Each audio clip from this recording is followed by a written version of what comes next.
reach Tier 2, so I'm still not really focused on getting any sort of AV or scouting his gens and harassing his gens, which is a bit of a mistake on my part, as you'll soon see. Yeah, certainly with the, once again to reiterate on the increased amount of time and resources it takes to get to Tier 2, there's ample opportunity to kind of gauge where your opponent's at, and scouting has become a lot more important in the new metagame that our balance has introduced. Exactly, Josh. I've gotten a bit overconfident with this match. I haven't really rebuilt my gens after they've been harassed. I'm hoping for the quick win. I'm hoping that he's just continuing to mass Tier 1 and I can just keep beating up on that army. You can see I've got a lot of map control. Things are looking great for me, but he's about to throw a big wrench in this as he brings out his Death Dread soon enough. Yeah, certainly you'll see that Stefan has been pushing Braden around quite a bit, and in large part due to Stefan's larger investment into his Tier 1 troops. We see ASM, which costs power, we see heavy bolters, which also cost power, and on the flip side, Braden hasn't really invested too heavily into his shooter squad. He's more got a kind of a naked standing army there, and it has been pushed around quite a bit. So between the choice of using your vanilla Tier 1 units, upgrading those, maybe building some Tier 1.5 units that cost power innately, or going to Tier 2, we've tried to offer players, different routes that are all viable to make the game, a lot more varied and interesting. Exactly. I mean, this current game, it could look a little one-sided at times, but we've got to keep in mind that he's got a huge tech advantage, and his choice to not invest in his Tier 1 units has made it seem like I have the upper hand, but things are about to swing pretty decisively as he's got his Tier 2 coming out, and I have virtually nothing to deal with it at the moment. Yeah, we do see Death Dread is just about complete if you look in the bottom right corner, and we have made adjustments to the Orc Tier 2 units, which were all regarded as fairly weak in comparison to their counterparts.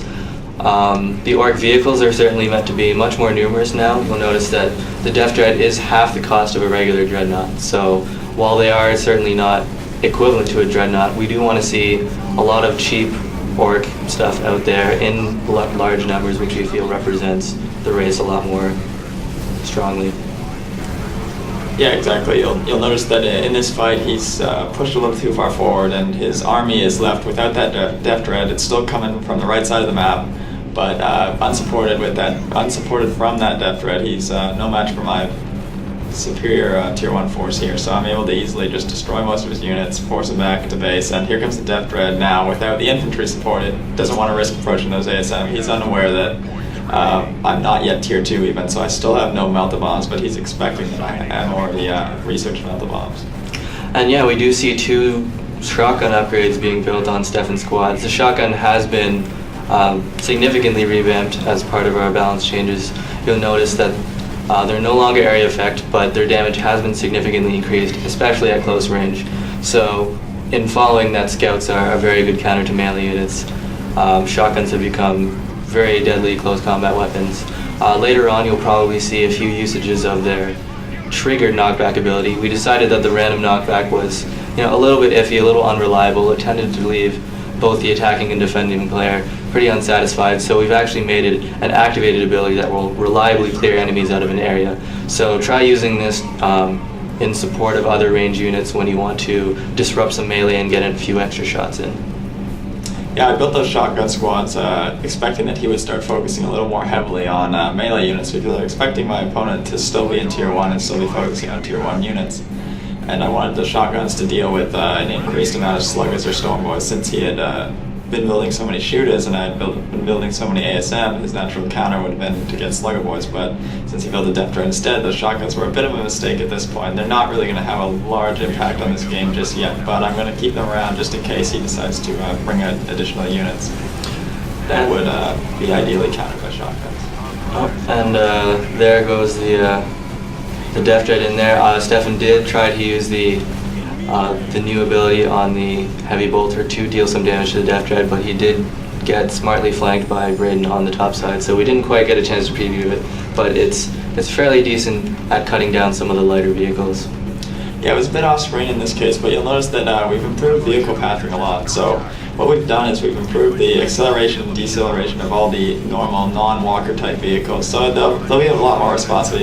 It wasn't quite on the screen, but that truck was able to much more quickly move up and respond to where that heavy bolter was and get up there and then bring in those additional orcs. Yeah, if you take a look in the bottom right, you'll notice that this may come as a surprise, but Braden's actually elected to go to Tier 3. One thing you will notice if you do get a chance to try this out soon is that Tier 3 is actually cheaper to research than Tier 2. We felt Tier 2 brought, a really big impact to the game. Vehicles and some of the more powerful units start coming out.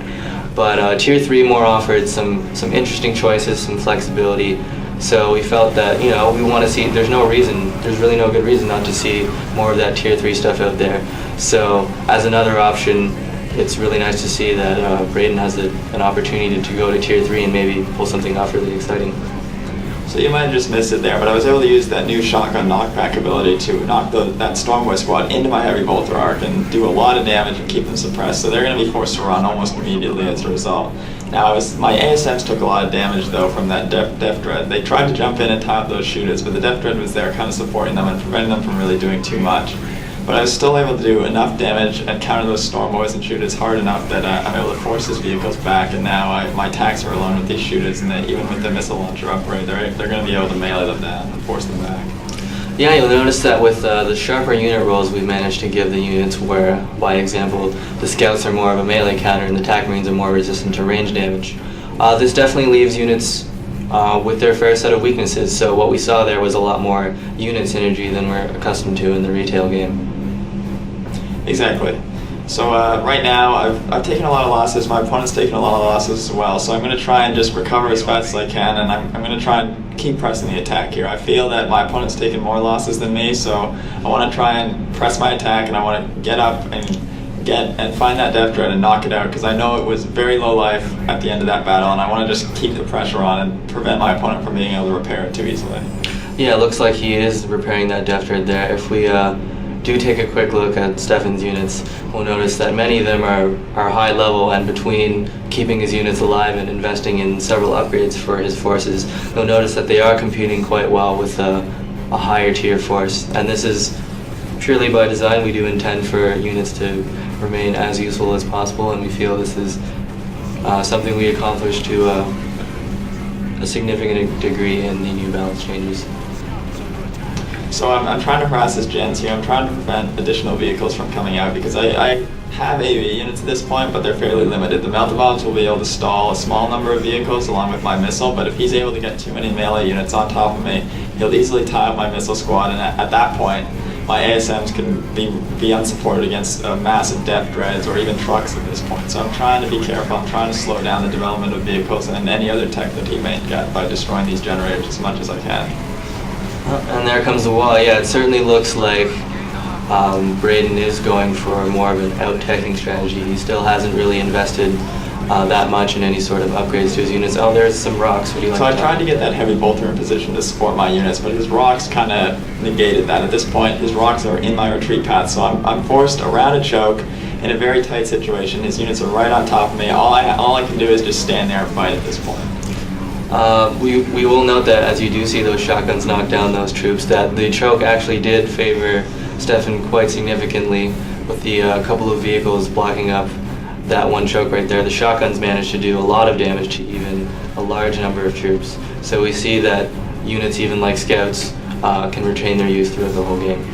Yeah, exactly. That was a bit of a mistake by my opponent. He didn't really properly react to my large amount of ASM squads, and he's constantly been reinforcing and just getting more and more shooters rather than getting the appropriate melee units to try and bog down my assault marines. So he almost actually trapped his own units in that situation, because he came around a corner